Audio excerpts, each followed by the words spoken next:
Okay, brethren, really feel small. Now a tall person there, very tall, what do you say? Anyhow, it is my pleasure this evening to introduce to you our dear sister Vanessa, whom I knew since she was 14. I was happy to see her accept the truth around 15 and grow up in the faith. What do you say? Amen. And it was wonderful because the sister Amory that put me on to her. Sister Amory used to give this up. And then this girl studied for herself the Bible and grew in the truth. And God has blessed her that she loves the truth and she has been working very hard with the truth. She has a lovely husband here who she loves so very much. You will see her because sometimes he gives me a smile. Right? So today she has given us a study, but she was to give this last week when it was her birthday. So she's given us now, and we will hear some wonderful things coming from Sister Vanessa as she talks aloud enough. So he's spending time with everybody. We will bow with a prayer. Dear Eternal Father, we thank you in a special way once again for having the opportunity to come up here before the brethren to present thy wonderful words of truth on your holy Sabbath day. Father, I thank you, Lord, for revealing these things to my mind, that, Lord, it will indeed encourage me, and that it may indeed encourage the brethren, and that you, Lord, may always have purpose in you, and that, Father, we will do your will, Father, and finish the work even before thy soon coming. Bless each and every one in a special way, and help us to always have appetite for the truth and for sinful living. These things I ask through Christ our Lord, with much thanksgiving. Amen. Amen. Right, so, once again, good evening, dear brethren. A pleasant Sabbath. Right, so I come before you this evening to present this particular Bible study based upon it being my birthday, Monday born, and not only for it being my birthday, but also a reflection upon my own life and in general, understanding some viewpoints for remaining in present faith or the truth. Right? Because some of us are here a very long time, some of us are here a short time, but each one of us must have an idea, or how to put it, some sort of surety as to remain in the truth or remain in the faith of Jesus Christ. As soon as we know the end is soon approaching. And it is just my thoughts. It is also a participatory study. Who wants to contribute could contribute. This is what God has shown me.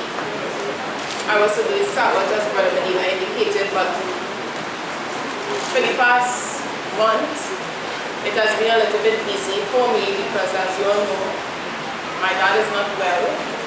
But apart from that, you know, he's in the faith, and you know, he always asks me also to keep him in prayers, right? So, and a lot of other things sometimes has been upon my plate, whereby the time frame for me to do certain things has been very, very, very little, right? But by the grace of God, this is what I want to share, and I actually feel a bit overwhelmed and a bit emotional because the study of Brother Medina did this morning, you know, it really touched my heart in a way that to come up here and present, you know, what the brother showed us, and he has been showing us through the years, is knows that we have to get into deeper truths, because to get into deeper truths is really dealing with yourself, helping yourself and helping others. And you know, some of the things that you mentioned this morning, you know, it really should be with all of us to really get into deeper truth, because we don't know everything. The Holy Spirit has to show us through revelation and through our interest in the truth. Right? So, by the grace of God, we study again is some viewpoints for remaining in present faith or truth. The first text I want to go to is Jude chapter 20, Jude chapter 1, verses 20 and 21. Jude chapter 1, verses 20 and 21. Jude chapter 1, because Jude only have one chapter. verses 20 and 21. All found? Right, it says here, but ye beloved, I just wait for everybody to kind of settle down, right?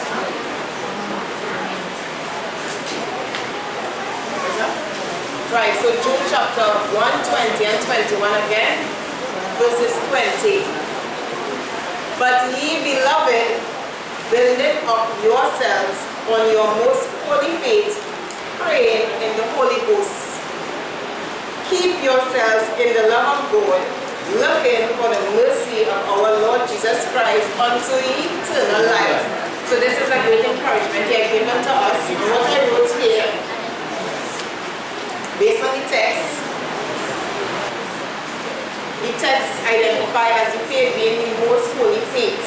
So why is it the most holy faith? Because we know in the faith has the righteousness of God in it. That's God himself in the faith. So the Bible says the most holy faith. And the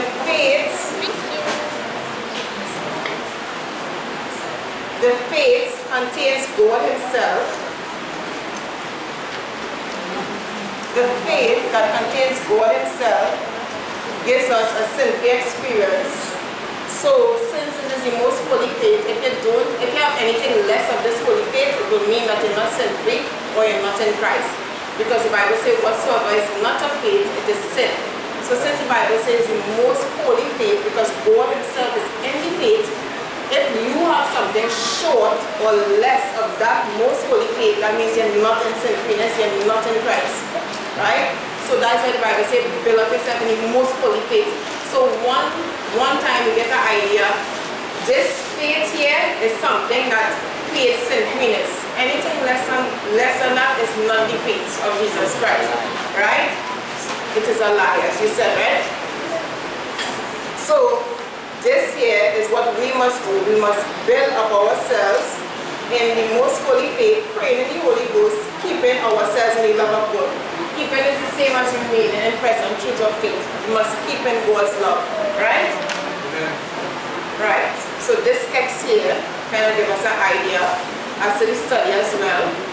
And while we may know some of these things, and these things are repeated over and over, in the first place, we know before justification, a person has to be drawn to the truth, they have to repent and believe. But justification is the first work, the work that God does in man to make the man sin-free. Justification is the work that connects man with heaven. Before justification, we don't have any connection with God, we don't have any connection with heaven. We are lost people. So at the point of justification, because we know prevenient grace will come before, but prevenient grace is Christ's faith, it is not ours. It has to be imputed to us when God justifies us.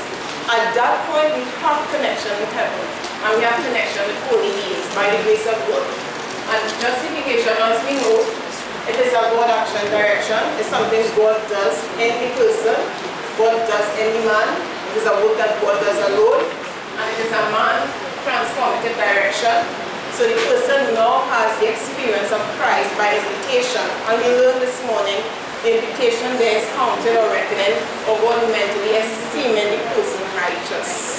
That is the work of justification. That is the first work for the true Christian. Many people have not reached that point, so they are not Christians. Justification is the first work of the true Christian. When a person is justified by the faith of Jesus Christ, they now become a Christian. Anything apart from that, they are not Christians, they are not children of God. Because God has to take away a person's sinful experience and make them sin-free. Right? So we could look at a few texts. We can look at Titus chapter 3, verses 5 to 7. Or Titus chapter 3, verses 5 and 6. All found? Amen. It says here, not by works of righteousness which we have done, but according to his mercy he saved us by the washing of regeneration and the renewing of the Holy Ghost or Spirit, which He shed on us abundantly through Jesus Christ, our Savior, that being justified by His grace, we should be made heirs according to the hope of eternal life. So we see the first work is a regeneration or renewal of the carnal, sinful heart, where God washes us and takes away the dirty experience. And there is nothing we can do. That was emphasized again this morning by the dear brother, that justification, you know the quotation, he quote from Mrs. White, very beautiful, it lays the glory of man in the dust. Because we cannot do anything to save ourselves. Our beauty cannot save us. Our money cannot save us. Nothing we have cannot save us. Only the righteousness of God, which is God Himself, that alone could save the man. And that alone could be transferred into the man, the mind of the man, by the grace of God. So there's no need for any boasting, because justification is a work of God alone. And justification is the hope for man, because man is so rotten and evil and sinful and they need God, right? So God makes the person righteous. Let us look at it another way in Isaiah 55 verse 7. Isaiah 55 and verse 7. All found? It says here, let the wicked forsake his way, and the unrighteous man his thoughts, and let him return unto Yahweh, and He will have mercy upon him, and to our God, for He will abundantly pardon. And we know the pardon is forgive, and we know justification is also called the forgiveness of sins. So we see here, a call is being given to the man, let the wicked forsake his way, and the unrighteous man is thoughts, because everything starts in the thoughts, right? All the evil starts in the thoughts. All the adulteries, the fornication, the theft is started within the thoughts. Having false concept, idol concept, when you have those things, present evil works. Right? So God has to deal with those things first. So justification is the first work, and it's the most important work. As Brother Medina said this morning, we must remember our first love experience. Why? Because of course our first love experience is the most richest experience we will have in the truth. Because you know, when it comes to the truth, you know, you have this great zeal, and you know, you have this love for the truth, because you know you're not accustomed to these things. You're not accustomed to righteousness. You're not accustomed to holy living. And you know you actually see that it's a reality that God can make you so, and you accept that knowledge and God justify you. That is what we must keep. And a person asked me a while ago, you know, how does a person leave their first love? Brethren could answer, right? But in my estimation and understanding, you know,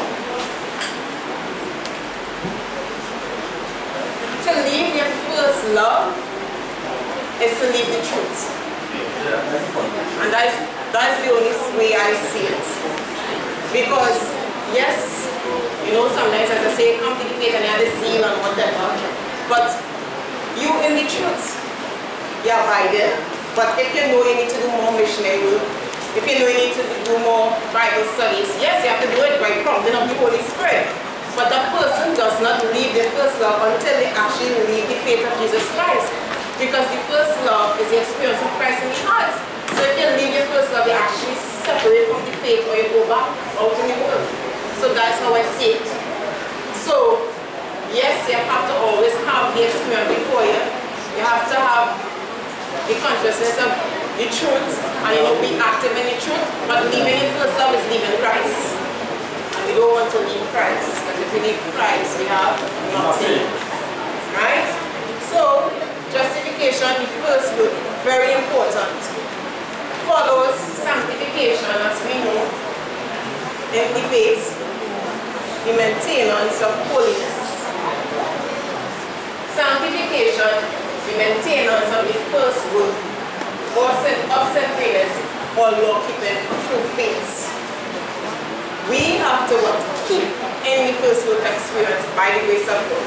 So what it is, we need to have consistent sin-free living. We mustn't give up, but we must be consistent in the truth. That a person would see you 5 years ago, and then they see you 10 years ago, and it's still the same way, still in the experience of the truth. Now you can't put God and you can't be no hypocrite, because you could be here 10 years and you still might be in the truth.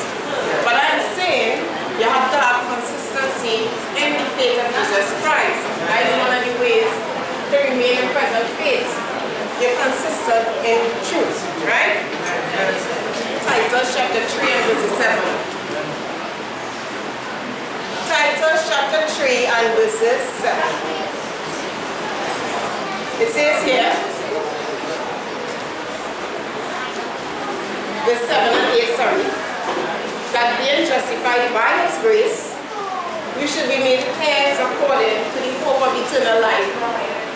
This is a faithful saying, and these things I will that thou affirm constantly, that they which have believed in God might be careful to maintain good works. These things are profitable, good and profitable unto men. So we see in here the importance of maintaining this sinfulness. You don't want to be in the faith of Jesus Christ, and somewhere along the line, you give up your sinfulness. What does the influence do to those that look around you? It destroys them. It robs them sometimes of their chance of coming to the faith of Jesus Christ. Your Christianity must always win out for you in the end. That the person see you consistent in maintaining your standards or your experience by the grace of God. The Bible says that is good and it is profitable. What is profitable this day? It's helping you and it's helping the people who look on.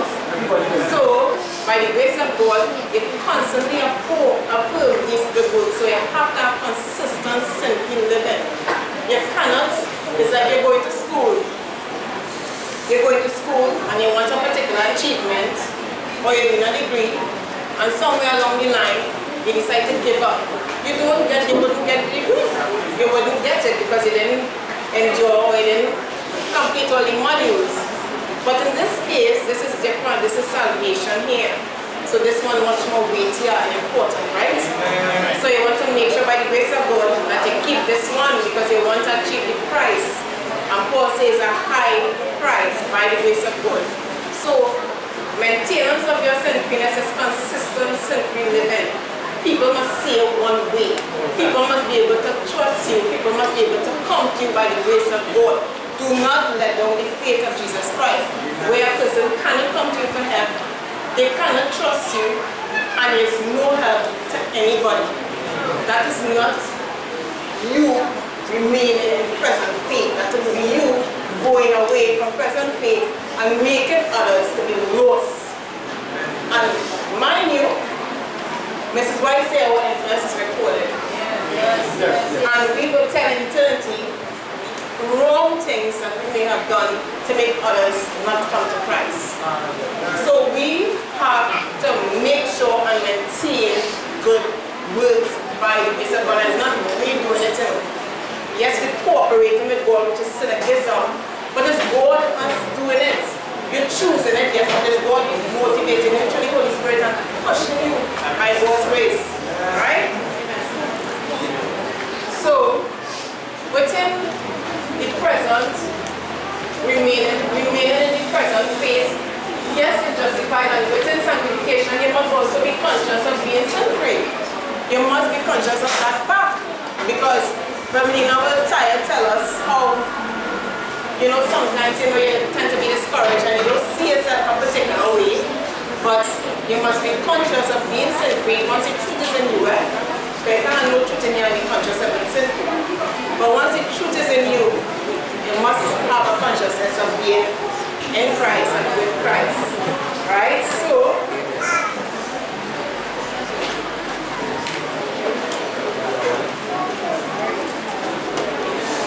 any consciousness of being sin-free, we could look at this beer, right?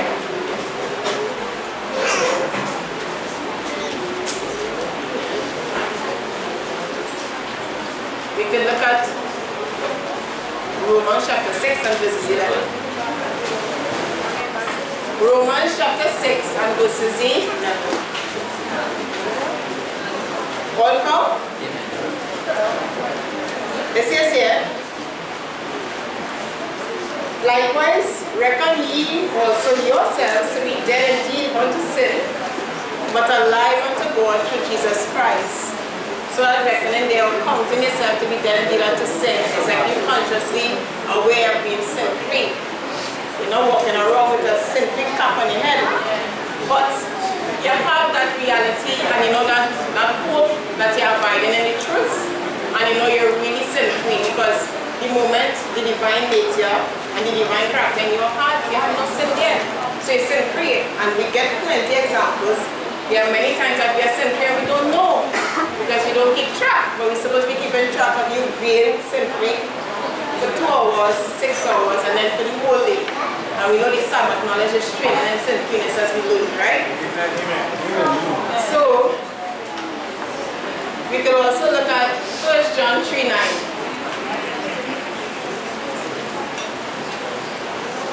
The Epistle of John, chapter 3 and verses 9. All found? Yes. It says here, whosoever is born of God does not commit sin. For his seed remaineth in him, and he cannot sin because he is born of God. Have you ever really meditated on the beauty of this text? This is assurance, whosoever is born of God does not commit sin. Why? Because his seed remaineth in him, and he cannot sin because he is born of God.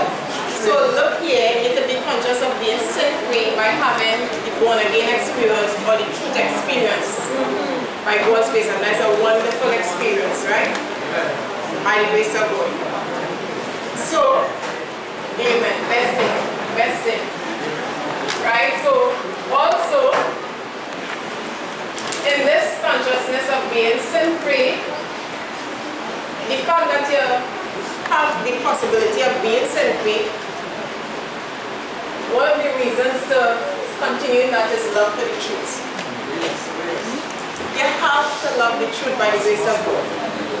The truth must mean something to you, that you must be able to love it so much. Yes, that's Brother Kwame said it must mean everything to you. We didn't born knowing truth. We born knowing lies, deception, deceit, whatever. But when this particular truth comes to you, you must love it, you must cherish it, you must be so happy about it by the grace of God. Right? So, we must have love for truth, or we must desire truth.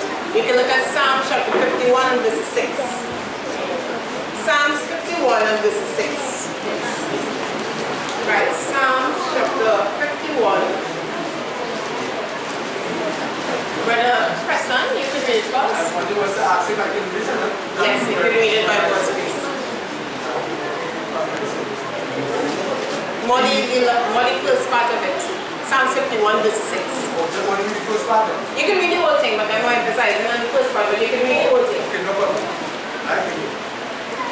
Behold, thou desirest truth in the inward parts, and in the hidden part thou shalt make me to know wisdom. Amen, amen. So we see here that this psalm is desiring truth. And where is desiring truth in the inward part?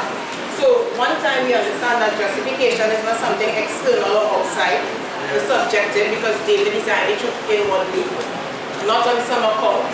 So David desiring truth. David desiring the truth is him loving the truth. You want the truth.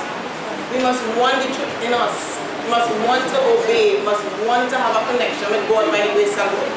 And it is not wrong to want that, it's a good thing. You want the truth, you love the truth, you have love for righteousness, you have love for holiness. Many times we have examples here, people come here and they see the goal. Why? Because they don't love the truth. They don't love certain things. They still want to hold on to certain things by the grace of God. There was a particular lady who we were talking to. Sister Emily had put us on to her. And she was to come here today. But we know how the tricky devils work. And Sister Emily messaged me and told me how it is. The lady came upon me because she did ask me the name of the church. And she came upon the article. The old silly article that has been plaguing Christian for years about the whole, everybody should be aware of the article, right? Right, which is nice. And I'm saying, look at this, she saw the article, yes, she read it. Nobody's saying if you read something, you want to investigate more further, you want to find out if these things are so or not. But what does that have to do with you coming to receive the truth that you was hearing all the time? There's no connection there. And you must be able to discern one time that that's the work of Satan. If you're hearing something and it means something to you and you gain victory through it, and something comes out like this, what would you do in this situation? Will you listen to this? Will you take the knowledge being presented in this, which is lies? Or come and find out a little more? So, what's that? Donut test? Jonah. Some people want to Jonah, but only look at the whole. So, we must learn to love the truth and love the things of God. But we not always encourage us to have genuine Christian experience and sincere Christianity. I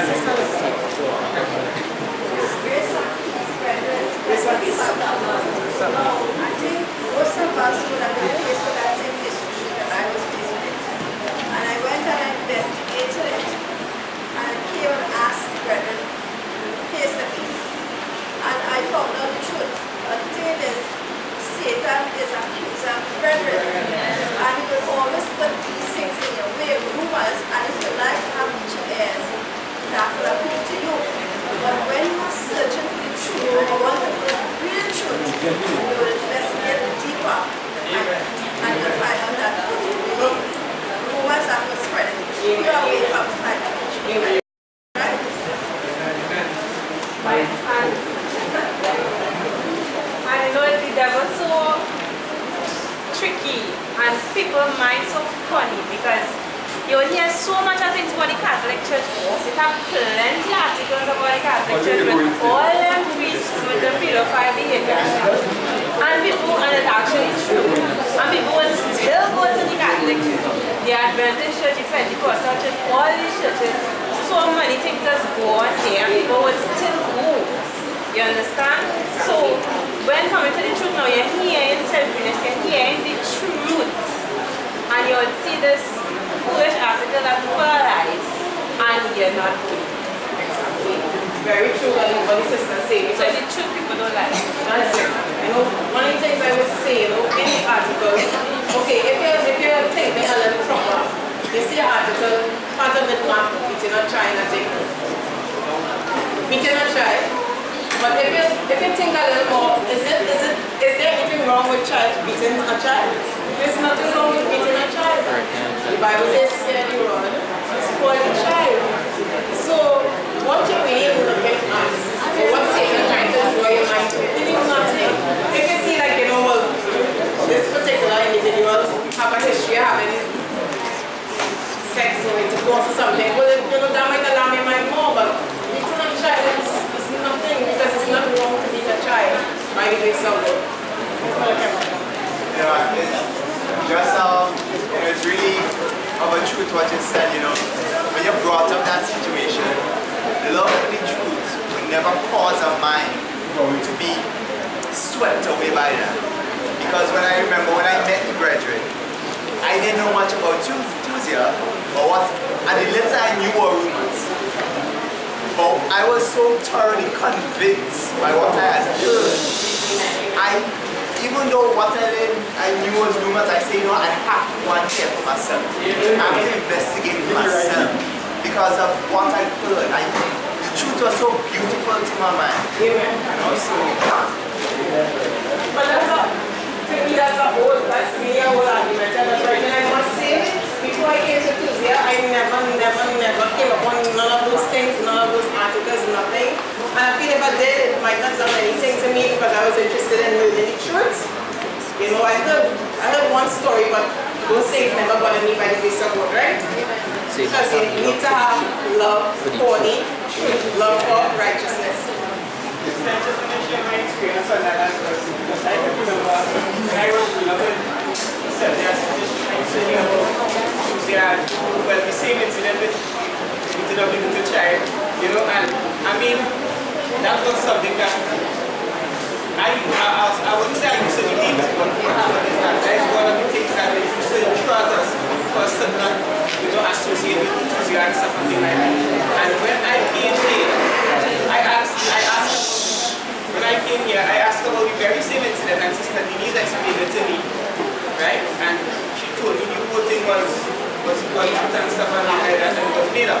And what happened was that Sister Lisa sent that very same article to me, you know, on Facebook, and I went to the article and she showed me that this is not really what really transpired and stuff and things like that. And I decided, you know something, if Jesus Christ could forgive Peter for denying him 3 times, and if he could also forgive the prostitute and something like that, who is me not to forgive somebody like, you know, and the mentioned Brother Medina, a second chance, because Jesus gave people a second chance. So I decided, well, I will come and I will take a listen here, and since I have been here, I haven't seen anything like that. So with all the craziness these people talking about, I mean, they need to come here and hear for themselves, and then they will be able to give the judgment, because I was sharing Sister the West here, that when I first came here, I came and I, you know, ciphered out everything for myself. I didn't take people who were afraid and didn't come, because Brother Declan was the one responsible for being here, right? Because he met me on a one-on-one and he spoke to me and he shared truth with me, and since that time I have been here and I haven't gone back, so I thank God for that. Amen. So the real thing is that because many people did come and see for themselves, and why they were here, because they will recognize that we need to do have love for the truth. Because God gives some people the opportunity to come and see for themselves, and they're still not here, right? So we continue, and again, because of love for truth, we also have to have gratitude towards God and also man as well, right? This thing about gratitude, you know, I was going over this study, but I presented on gratitude, the philosophy of gratitude, you know, it's really a deep study, and we need to have gratitude by the grace of God. We need to have gratitude for God and also for man. Right? And that of itself is supposed to be helping us to keep any faith, because some people are very, very, very ingratitude, and we must recognize that, I will use these words often, we are nothing without God. Some of us came here and had nothing. We were nothing. And in coming here, God bless us and make us something, and making us something, whether it's excelling in certain things or whatever talents, because God is not, He's the one who gives the increase. We tend to be ingratitude to certain things, and that is evil. We were nothing. I was nothing when I came here, by the grace of God, and I'm still nothing without God.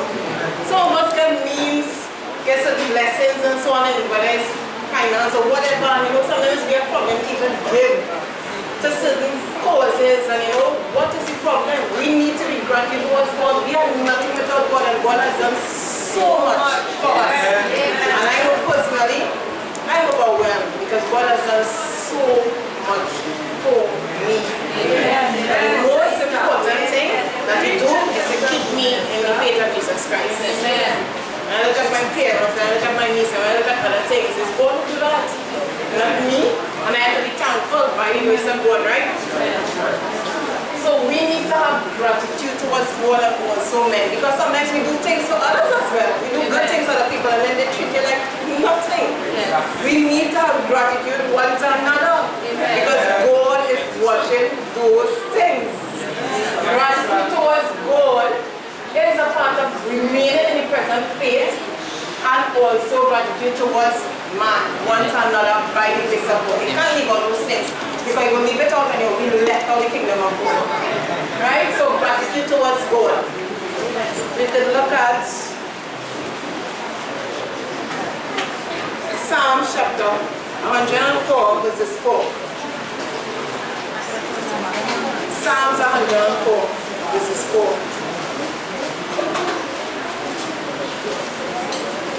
Also, it says here, Psalms 104, verses 4.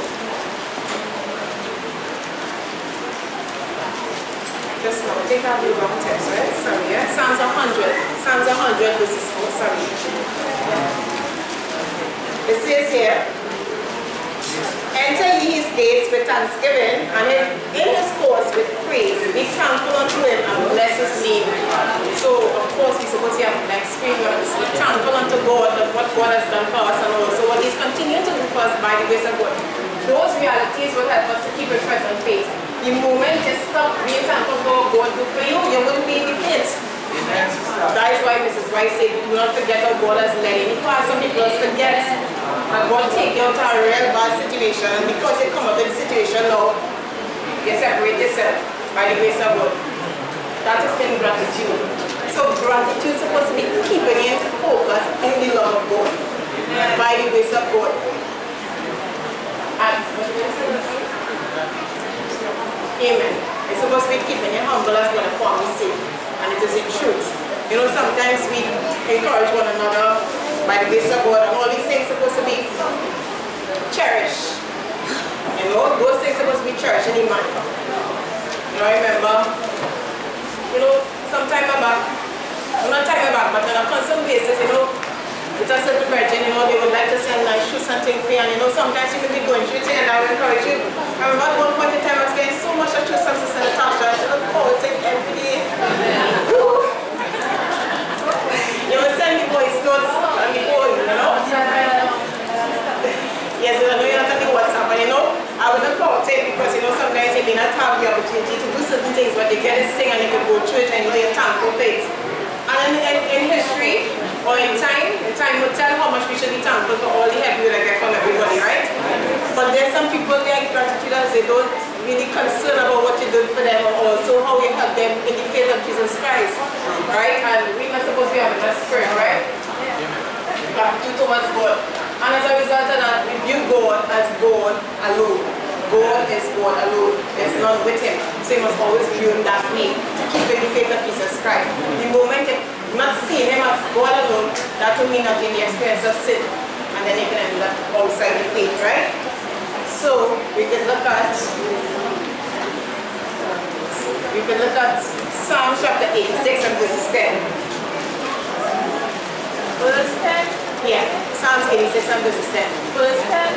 Psalms 86 and verses 10. Verse 10. One verse. Oh, verse. Sorry.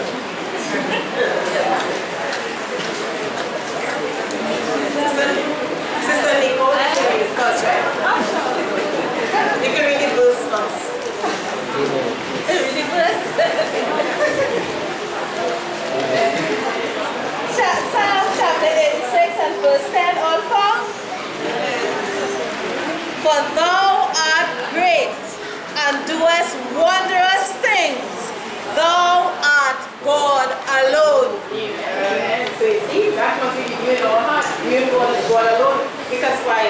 We are great and doing wondrous things. God to do wondrous things, and the most wondrous thing is to make us sinful. And that is supposed to be in our mind all the time to keep us in the faith. That God could keep us in that reality of sinfulness. And I'll be viewing it that way all the time. So you know when the situation presents itself before you, I have a God who is one, and he is God alone, and I view him that way. So of course I wouldn't transgress. Amen. Right? Yes, Sister Vanessa. Grace and peace, brethren. Now what the sister is speaking about is she's on point with ingratitude towards God. Not even talking about ingratitude towards your fellow man, but they say ingratitude towards God. That's a serious, serious thing. Because when people are ungrateful towards God, they end up leaving the faith, you know. And I have seen with my own two eyes what leaving the faith does to people when they leave the truth. I saw, was it yesterday or the day before? I saw, where is he there? Susan's husband, where is he there? Randall. Yeah, you saw him? I saw him yesterday in Grandy, and I had to do a double take. the transformation is phenomenal. I actually had to do a double take. I was like, what Amanda's going there? Because you could see the total change that come over the man since he has been so ungrateful to God and so ungrateful to brethren here who do so much for him and his wife. Well, I ain't see the wife here. But the transformation is phenomenal. It had brethren who were here before. And when you see them now, it's like, what it is taking place? What is it taking place? You just see it on their face. The physical body does actually change. The physical face does actually change. You just see that there's no longer the grace of God there. You actually see it. They lose the consciousness of being sin-free. Yeah, they lose the love for the truth. But don't talk about gratitude towards God. Once you start to bring a doctrine that is against the truth, you then begin to be ungrateful to God already, you know. Because it's He bringing to this truth. He brought you out of darkness into this marvelous light. And then you turn your back on the very God that actually saved your life. When you see them, you just actually have to do a double take. Because the transformation, I'm telling you, is phenomenal. You can see that there's no God there anymore. There's nothing there anymore. They become more vacuous than they was vacuous in the beginning. Very sad. It's very, very, very sad. And when I saw him, I was like, wow, wow. This is what ingratitude towards God and your fellow man and denying the truth by bringing that doctrine to do away with the truth. This is what it does to you. It's really, really sad. Really sad. And if you all see the individuals, you all understand where I'm coming from. It's really, really, really sad. This is deep, right? But as I said, you know, as you mentioned, there we gratitude towards God because we would know at some point that somebody would have tell us about the truth, right? I know some people would have come by the radio program or the television program or whatever, but we know it's the Holy Spirit still into the mind, right? Amen. And even if you come to the radio program, when you come here, you still will get much more encouragement, right? But when you start having gratitude towards the person who will bring you to the faith of Jesus Christ, eventually you would start having gratitude towards God. You can remember in the first place, when the person will bring you to the faith of Jesus Christ, it's God and them that bring you. It's not the person of the self. So really and truly the gratitude towards God, because even self, you know, you want to not have anything to do with the person or pass them straight or wash them bad or cut or what. It's God and the person would still work on your behalf. So you have to be thankful for that. When you lose that, you lose everything, right?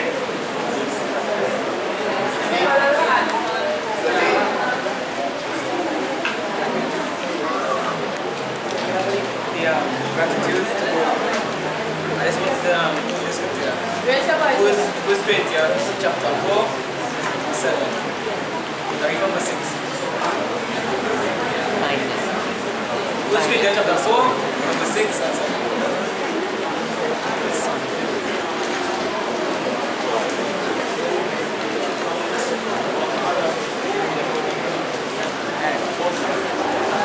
And these things, brethren, I have made a figure to transfer myself as a witness.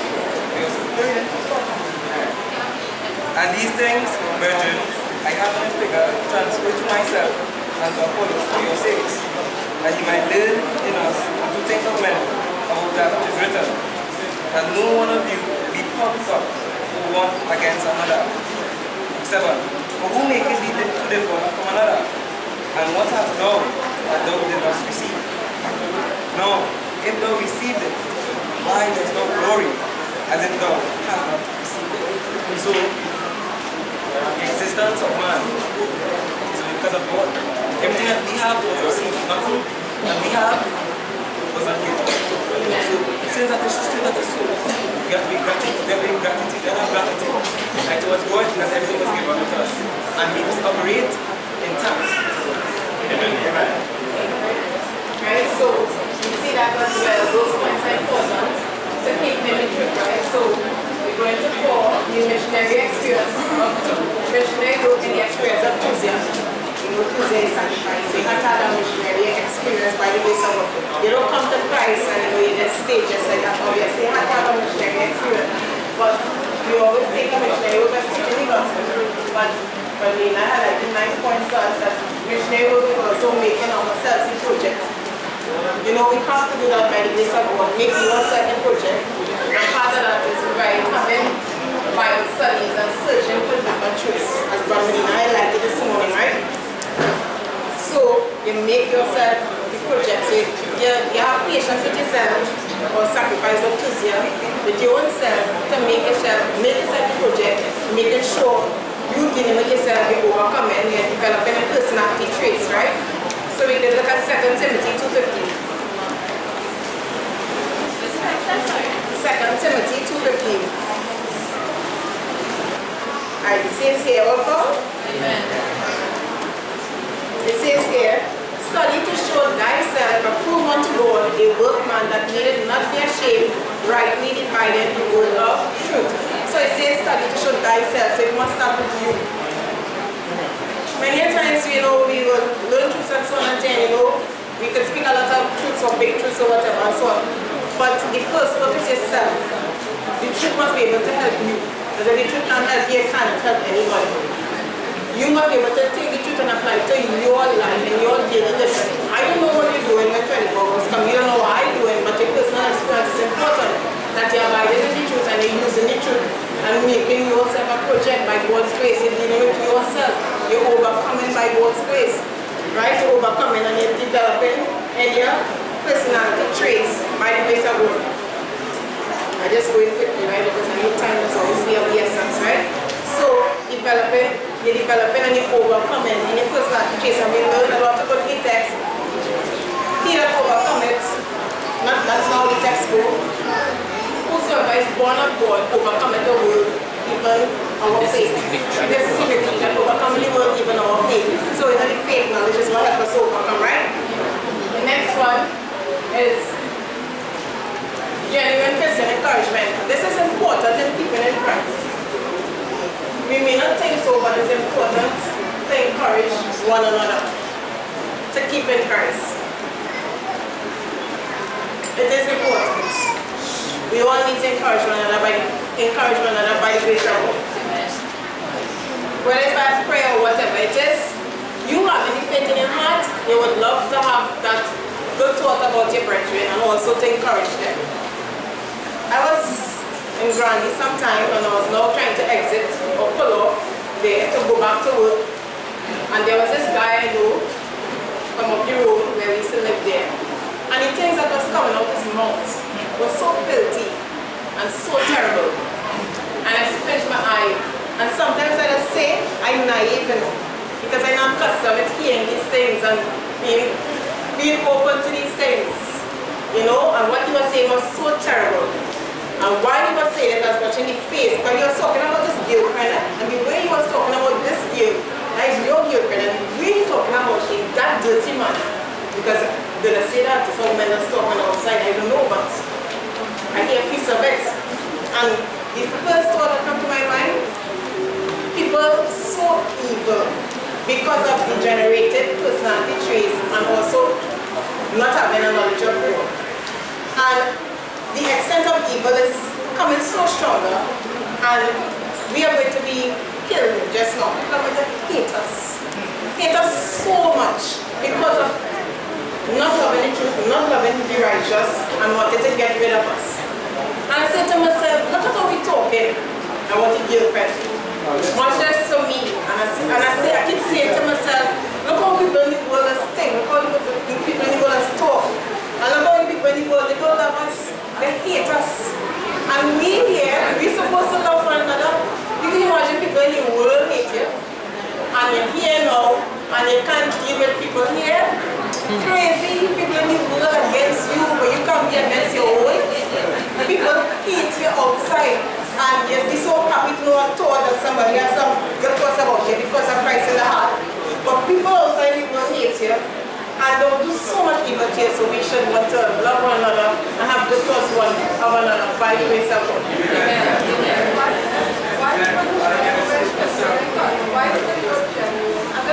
Genuine Christian encouragement will mean, right, so I have the text, right?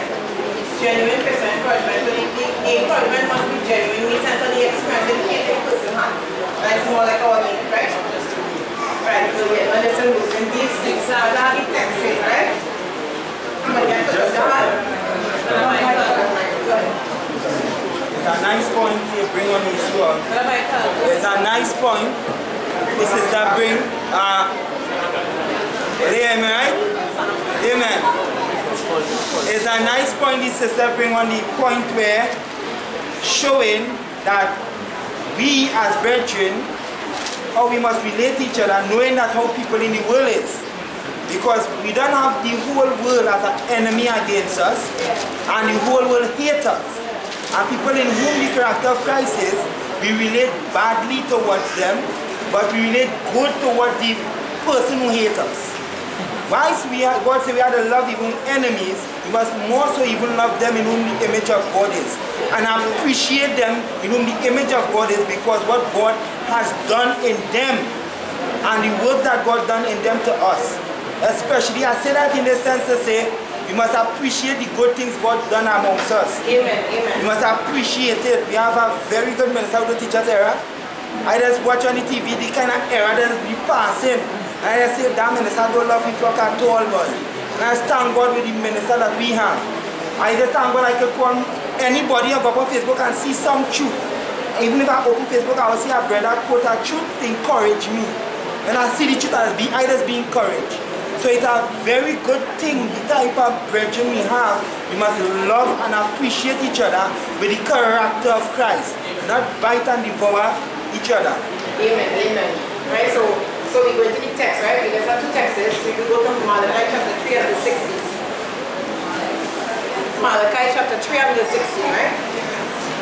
Malachi chapter 3 and verse 16. It says here, reading, then they that feared Yahweh spake often one to another, and the Lord hearkened and heard it, and a book of remembrance was written before him for them that feared the Lord and thought upon his name. So we see him the genuine Christian encouragement.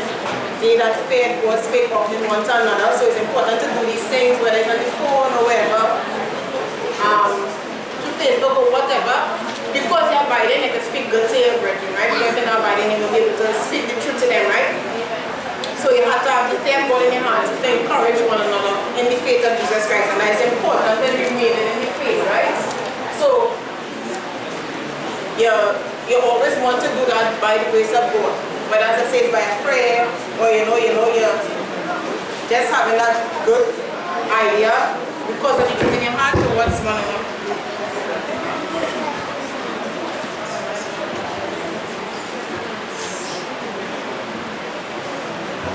Towards one another, right? So we're going to the next text. We're going to Luke chapter 24, 13 to 16. Right, so all found, right? 13. It says here, you know, this is a very nice account, right? This will be after the resurrection of Jesus Christ, right? And behold, two of them went the same day to a village called Emmaus, which was from Jerusalem about 80 furlongs. This is the high point here, and they talked together all things, these things which had happened. And it came to pass that while they communed together and reasoned, Jesus himself drew near and went with them. But their eyes were holden that they should not know him. You can imagine that because of the conversation or because of the abiding experience and these two men had talking about the love of God, Jesus was by them. Many times Jesus can't be by us because of the things that we have in our heart and the things that come out of our mouth. The men draw Jesus to them, and in God's love, he didn't allow them to see in a particular way. So because of their Christian conduct, genuine, they talking truth, Jesus was close to them. So when we talk truth and share truth one with another, Jesus is with us and in us by the grace of God, and that's how it's supposed to be. That, you know, we can invite the presence of holy angels around us, we can invite the presence of the Holy Spirit because of our Christian behavior by the grace of God. So genuine Christian encouragement is important. Having a lot of God in your heart and then talking. I know plenty brethren will have the experiences where they share truth with one another and encourage one another's heart, right? You know, and as you do some missionary work and you're going down, you know, you're reviewing the whole thing and you're talking about it, and you know, you're thinking about the victories and also how you can do better. You know, we know the works how it is be, but there's always been a joyous experience by the grace of God, right? So we're going ahead. This text that the quote before us, you can take it and look back to the one you had in Malachi. Yeah. Malachi 3:16. It says, then they that fear the Lord spoke often one to another. So these two disciples were speaking to one another about their accounts with Jesus, right? And it text is saying now, and the Lord hearkened and heard it. And a book of remembrance was written. So that conversation was recorded in the book of remembrance. Right? Before him for them that feared the Lord and that thought upon his name. You know? So when you think about how the ministry has been conducted by God in the hearts of his children, they are always carrying out righteous service that is going to be recorded in heaven. You know? And that is how you're going to influence people to come to the faith, and you're going to have churches rising up here, there, and everywhere, because you will be vigilantly conveying the message of the gospel to people wheresoever you go. And look, Jesus will draw near to you. Yes, so this is very nice. Very nice. So, if we're going along again now, another thing here, we have to face reality in purpose. Why I say that? Because what is facing reality? In a Christian experience, you have to face reality, but with purpose, by the grace of God. There are many things that come upon us, and we have to face it in the reality of the situation, but with the purpose to keep in the truth by the grace of God.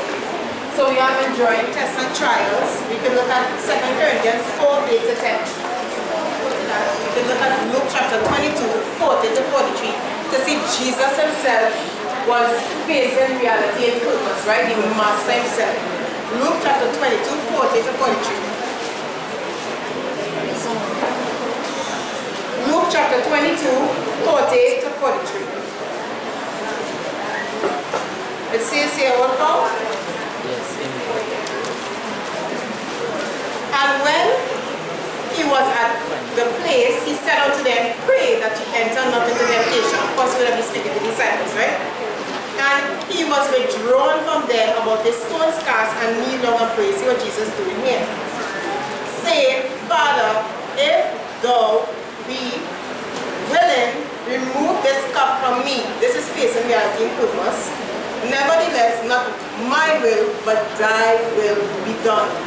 So Jesus here in this scenario, we know that Jesus is supposed to be the Tuesday and the real sacrifice, bearing the sins of the people. But look, he's saying, Father, remove this cup from me. But he said, not thy will, not my will, but thy will be done. And we see that Jesus went and prayed. So sometimes you're in a particular situation, and the situation is so bad, but you know, you cannot come out of the situation in the sense that to go and sit.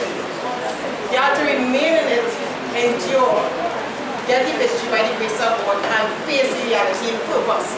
And it could be anything. It could be as much as dead brethren. We have to come to the reality. Some of us, our bodies might not be the best, and some of us are going to die before martyrdom, if it's God's will. But you must be able to face purpose and reality. And I don't want to experience, I personally don't want to experience it, but it's not an easy thing knowing that you're going to die, because you have to make sure to keep your mind on abiding in the truth of Jesus Christ. I was working it out in my mind, you know. You have to have real strict obedience, and you have to keep your mind knowing that you're facing this thing, but you want to remain in the faith. You keep it in purpose. It's not an easy thing. And it could be any situation. You know, you want to get a particular job. The job is not for you. Face reality and purpose. The job will make you lose your spirituality. Do not go in it. Wait and go. You want to be in a relationship. You know the relationship, it wouldn't work. It's not the will of God for you.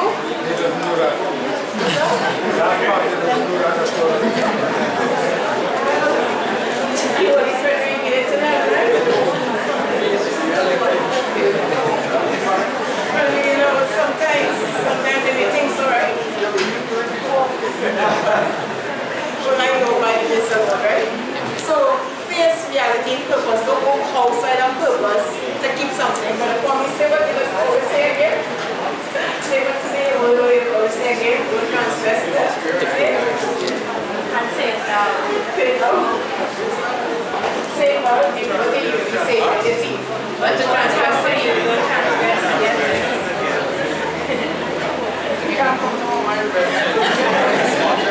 What God have for you, you don't transgress to get it, and don't transgress to keep it. Right, so we're going quickly, we're looking at 2 Corinthians 4, 8 to 10.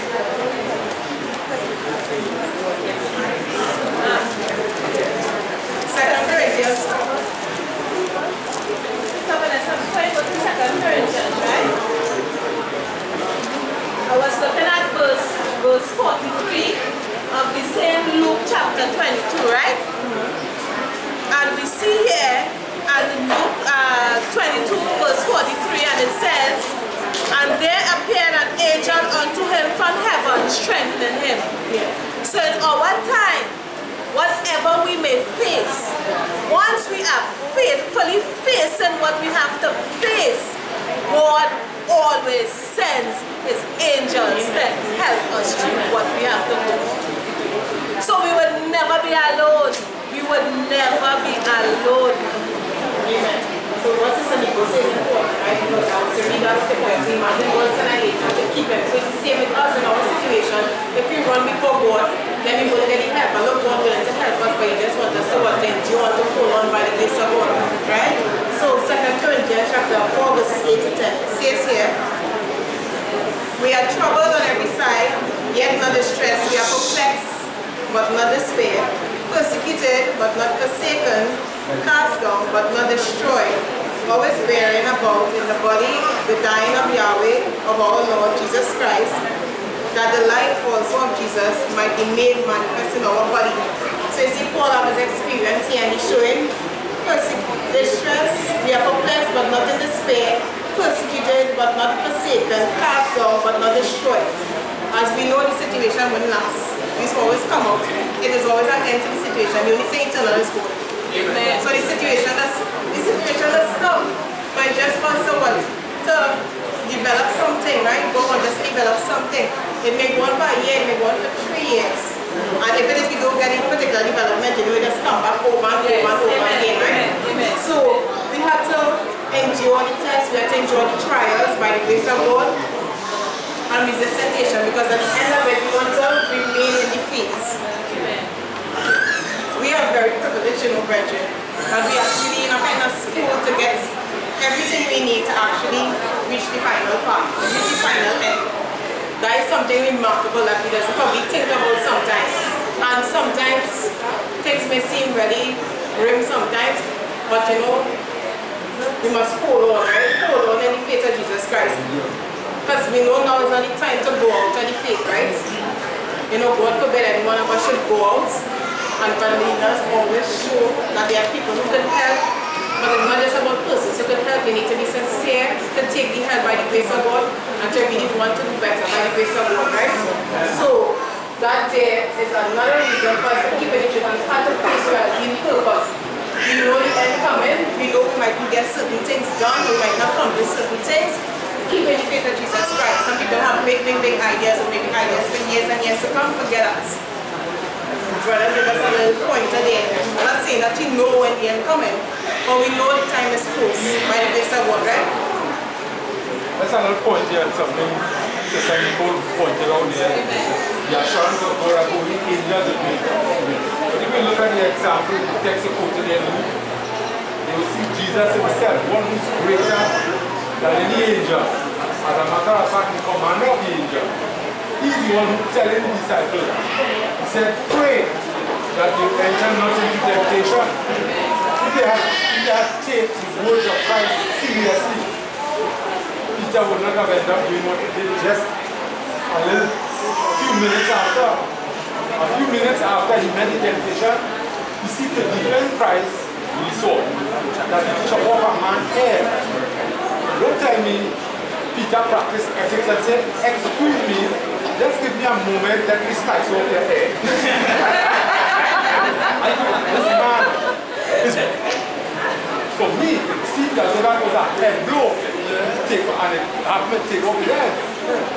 And then a few hours after that, the same Christ who is sought to defend with the sword, he started cursing and say, oh, me, that is denying the very same one who is seek to defend. This is just to show you when we take the words of Christ lightly, we just have to face, as the rightly said, their reality. We have to face the reality of that reality. Yes, yes. Have to face it. Don't take the words of Christ lightly. That's God. It is God speaking. It is God telling you, pray. Go and pray. Wash your face. Put gravel in your eye or something so that you can cut the sleep and go and pray. It's God speaking. Yeah. He said, let's say enter into temptation, and he don't say that a few minutes after. First thing he tells me to. Christ comes, he wake him up. He's sleeping again the second time. The third time he's sleeping again. The fourth time he went soldiers come to draw the sword. And what the chop. Violent action. After that he started to even in the midst of conflict, even in the midst of when you start taking the words of the master, and the news there you're giving us not your word. Some is what is going I have to take it. And it's not yours. It's not my words. It was of Christ.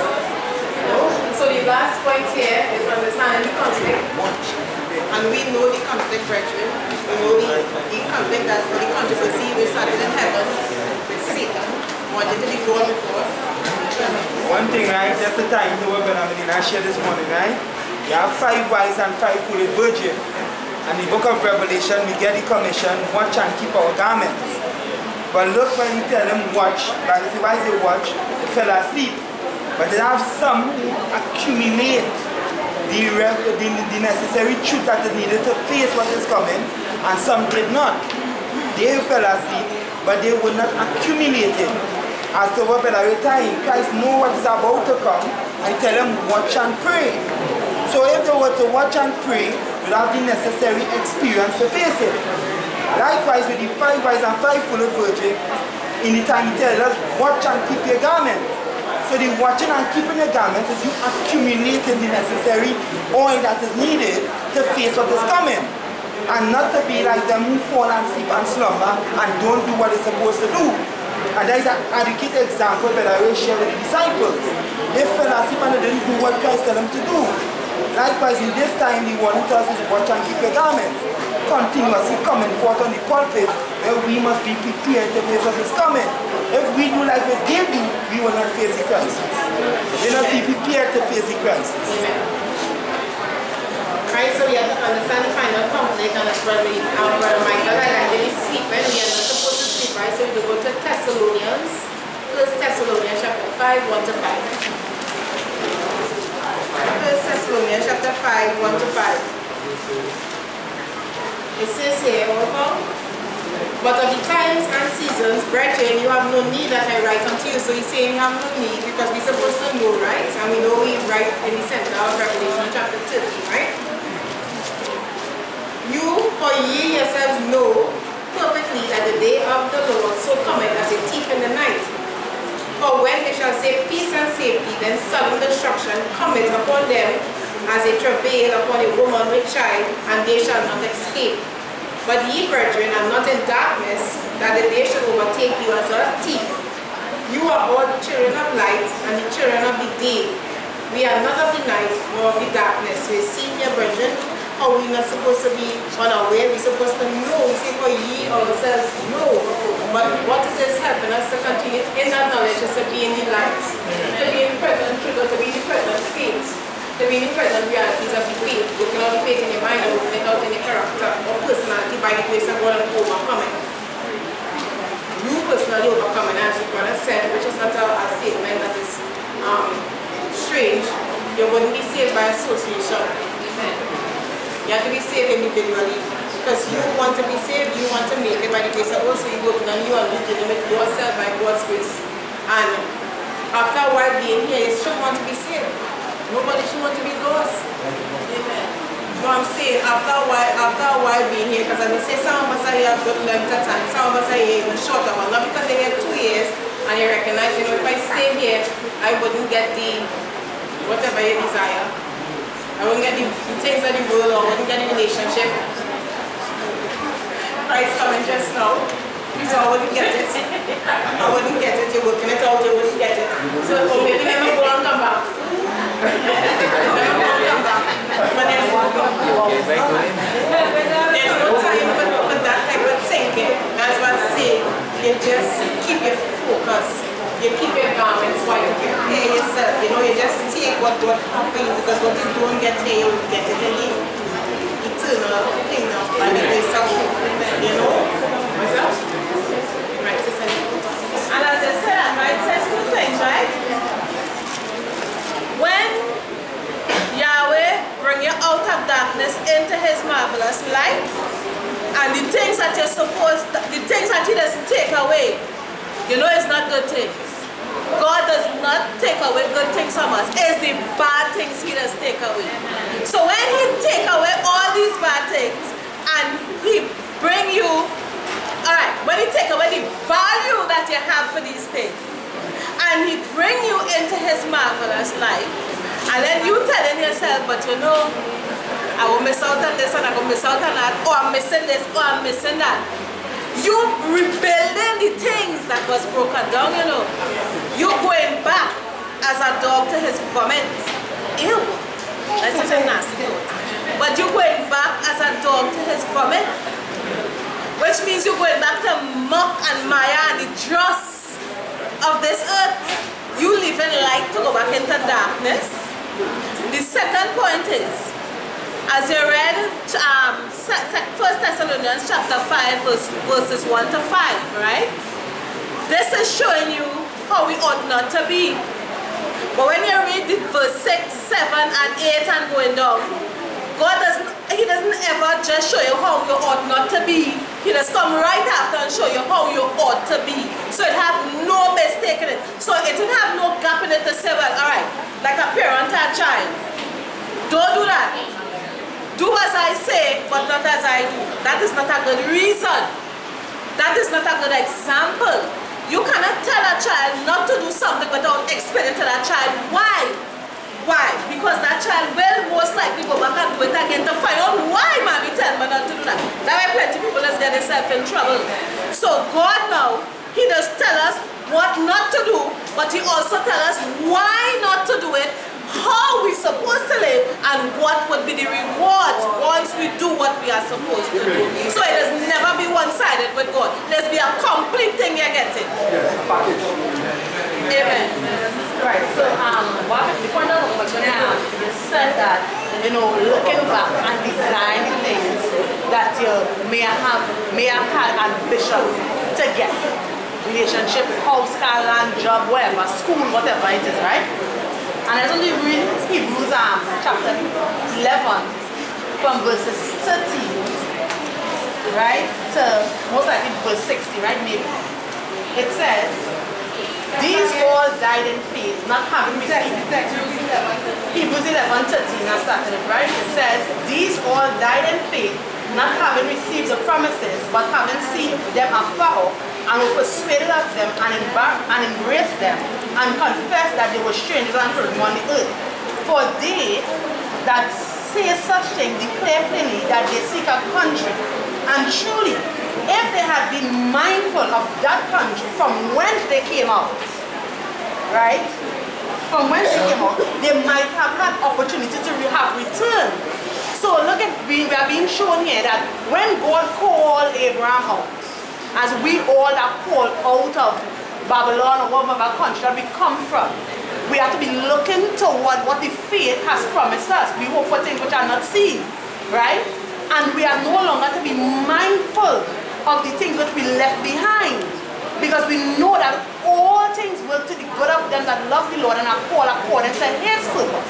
So if it is you in the faith today and you have desires for things that God obviously call you away from, then you have desires to be lost. Because if it is you give up, if it is you know, you come here, and we all have our personal experiences. And you know something, God take away this particular thing. Yeah, I remember when I come here, I was still going to university, and in my mind, I started thinking of ways and means I can still do this degree and get this degree while still getting the truth. But the idea is what? I come here, real magic learn the truth and just do what I got my degree. All kind of mad. But that was not the reality. The reality is this. In order to serve God, you have to give up idols. You can't serve God and have idols. So therefore, when you are called out, if Abraham was still looking back at earth, you think we'll be talking about him today, we'll be talking about somebody else. Not he, because God work will go on, with or without you. The thing is this, you come to the faith, forget all that you leave behind. Whether it be a child, whether it be mommy, whether it be money, whatever it is, forget it and push forward. Don't do like not fight, you will turn it up a last one, you will die lost. Verse 16, Sister Shaki, and verse 16 it says, but now they desire a better country, heavenly Jerusalem, that is an heavenly, sorry, I just remember I should put that in, sorry. But now they desire a better country that is an heavenly. Wherefore God is not ashamed to be called their God, for he has prepared for them a city. Amen. What you're going back to, what you're looking for. Heavenly hope. The worst thing is to look back, you know. The worst thing is to look back. Remember in the Bible, Yahweh gave us all the examples we need, good, bad, and indifferent. We have everything that we need. We have everything that we need. So what are you going back? What are you looking back there for? You have no business looking back there, whether it's physically or you're mentally or however early. What you looking back there for? Where you're going? You're heading to Jerusalem, to God's kingdom, or you want to stay here? Keep your focus. Put on your blinders as it were and keep focused by God's kingdom. I just say some people don't see that way, right? Because they'll think you're being wrong, God wrong you or something, and they'll say, well, you know what, why I can't experience this? Or, you know, is it that God don't love me that I wouldn't get these things? But in things, of course, it wouldn't help you because as Sister Shaki gave, for example, now somebody might be able to come and finish the degree and nobody's saying you can't do it. But this is a Shaki experience. At that point in time when God was born, she saw that the degree pursuing it wouldn't help her. And so that's the idea. Amen. And that's the thing, you have to stop at that point when God show you, look at it going full like this thing. It might make it come to the faith or it might be lost. So you listen to God as the sister saying, you listen. You listen, right? So we just read one more text. In the sorry. So for our right? And they talk about going and looking back on things. So it probably wasn't a very how that's it was. But what about doing this out? What about something that we didn't have an idea of now? What if we're looking forward to children? What if we're looking forward to things like children in these last days? Right? To bring up to make sure and be out there for children in these last days. What if bring that happiness, it will bring your happiness, it will bring your very joy. The thing about it is, look at point 5, it says, facing reality is purpose. Amen. You have to be real about it. You're really living in the last days. That's reality. Reality. Yes. Reality is going to keep you back. I'm here, yes. Yes. Amen. So not only about the car and the house and the things that you know what you might be doing, what degree as well as what you have been doing. But the thing is, in contrast of your purpose and your facing reality will prevent you from looking to get or to acquire new things as well. Certain new things that you know will keep you back from you. Amen. Amen. We know what they do with the children. The children may be a little chasing, but we know because you know they are Christian who, not virgin, but ex-virgin who would make statements like, you know, the brother was keeping them back from those things, and also keeping them back from a lot of things. So it's like they're prospering now. They can have the way, they can have this, they can have children, they can have a lot of whatever. Those things are personal issues, but the real thing is keeping the purpose. Keeping the purpose, keeping the reality. Certain things will be granted unto us, but we're not losing anything. Right? Amen. Yes, Sister Vanessa. I just want to make one last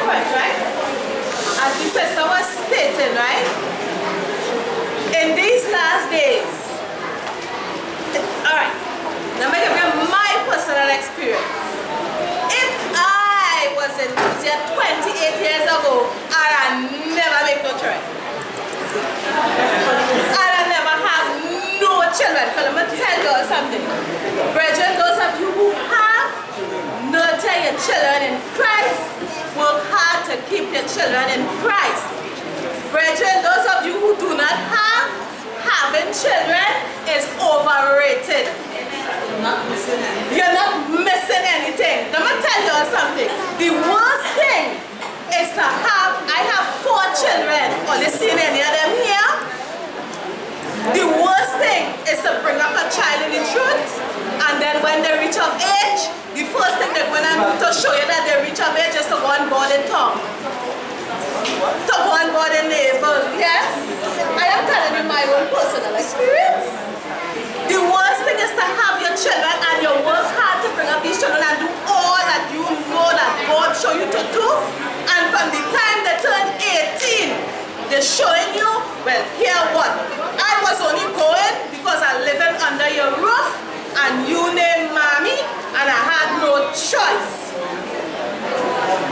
And now in these times, brethren, let me tell you all something. Who don't have children, people who have children will know. I passed the stage of having children. I now have grandchildren. 5 of them, yes. And let me tell you all something. This is a very, very scary time to have children. Very scary time, because the kind of distractions you have out there, 1. Number 2, your children will face such a time out there as young Christians, and if you as parents don't know how to keep your child in Christ, brethren, I am telling you all, your children will be bullied, they will be beaten up, they will be cast aside. Now they're forcing, now I tell my daughter, I read something, my daughter sent me something on Facebook, showing me where they're telling her that even from the baby school, kindergarten, they're going to start to vaccinate the children for HPV and for all these different things. And they also put on the slip that they need not contact you when the nurses are to come to the school. So these are the things that you have to battle with. Having children now in this time. Having children now in this time, you cannot discipline your children. You can't beat your children. You could tell me I can beat my grandchild, man. Or my daughter can discipline her child. You cannot discipline your children. Teachers cannot discipline children. So brethren, those of you who don't have, it may sound a little kind of weird, but count it a blessing and face the reality of this thing. Face the reality. I would say to those who are in the truth, if you really want children, win them to the truth. That's what I just said. Those of you who have, hold your children in the truth. Those of you who want to have and will have, may have, face the reality and know that these are the things that are faced, so make up your mind for that. You know, you're battling for yourself, you have to battle for your children too. Look at how much better we did now. Look at all these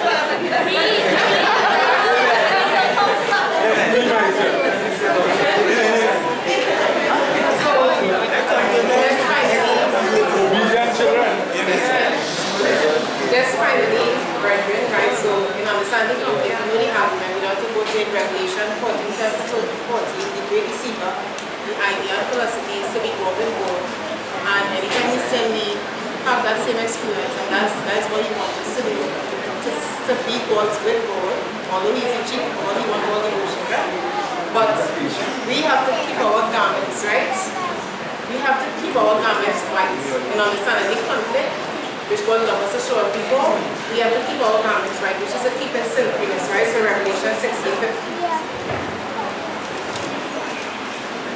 Revelation chapter 16 and verses 15.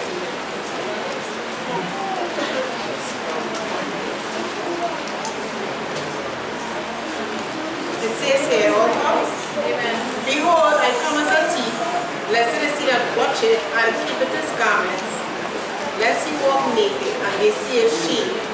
So seeing that God is coming as a thief, but also most people will know, we will know the exact time, but we will know, as Mrs. might say, we keep in our God, we keep in the truths, we keep in the reality of things in our mind, being conscious of God's love, and we make it by the grace of God, right? And this is understanding conflicts. They don't understand something and prepare us, so we have to prepare to meet Christ, which is soon to come. Preparing to meet Christ, so and understanding conflict, God's people will overcome, right? Will overcome this dragon, right? So last text is in Revelation 14:17. Sorry, 17:14.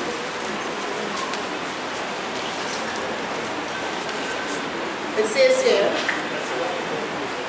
these shall make war with the Lamb, and the Lamb shall overcome them, for he is Lord of lords and King of kings, and they that are with him are called and chosen and faithful. So these people here are the ones who will overcome the Lamb because they understand the conflict, they understand the times, the serious times that is upon us, and because of having love for the truth and wanted to remain in the present faith, we will overcome by God's grace. And I wish for everybody that we overcome the Lamb. Not overcome the Lamb, overcome the dragon by the grace of God. So, I just sought today to encourage brethren of some viewpoints in remaining in the faith. We're here for a purpose, and it's to make it. And each one of us should make it, because we have a good enough opportunity to make it because of the wealth and knowledge and truths, beautiful truths from the throne of grace and the brother bring to us. The science of how things work, handling sin, all these things, all the beautiful things that we get in, the wise vision, which is what we touched this morning. These things will help us, and let us appreciate it, because love with the reformation. Amen. Amen. And let's have a little track to go with the study. I did it before, and I decided to print it out, so just know indecisiveness and true Christianity, right? So to go together with study to remain in present faith, it can't be indecisive. And now is no time to be indecisive, right? So God help us to keep focused, that all of us will make it by the grace of God, right? Close it up with a prayer. Heavenly Father, I thank you once again for giving me the knowledge of God to come up before the brethren to present this study. I thank you, Lord, for revealing these things unto my heart, even to convince me more and more of your love towards me, and even for me remaining in present faith. I wish the same for all the dear brethren, and that we will continue to fight the good fight of faith, and that you, Lord, may cooperate with you and be obedient to keeping your commandments and preaching the final message, Father. Keep us in your love and help us, O Lord, to have personal sincerity. Help us, O Lord, to have love one to another, and help us, O Lord, to do the things that are pleasing in your sight. Take us home safely and bring us back again. In your holy name I pray, and shall speak. Amen. Amen.